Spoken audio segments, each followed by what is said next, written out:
Hi everyone, it's John Gualtieri here with this week's Power Shot. We're talking about some miscellaneous items in our listing process, and if we miss them, we could run into trouble. And today I'd like to circle around to this whole idea of finding pain, finding the emotional drivers behind why the seller is doing what they want to do. And once we find that pain, we're going to make a connection, and the probability is we're going to get the listing. Now, what I used to do is I used to have a very, very strong presence in the baby boomer market. And when I would go out and meet with these folks, oftentimes I was dealing with a widow or a widower or people who had been in their house 100 years and were having trouble parting with it.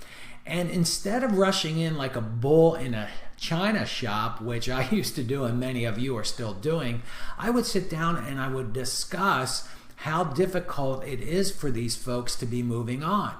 Mrs. Smith, it must be very, very difficult for you being alone and selling this house.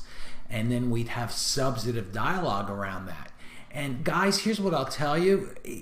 When you're competing, especially if the other agent isn't doing what I just suggested, and they usually are not, they're not getting the listing.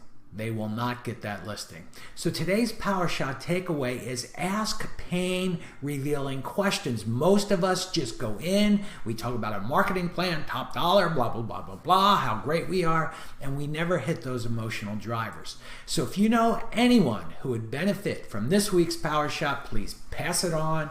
And in the meantime, get out there, chop wood, carry water, and do it like you mean it. God bless.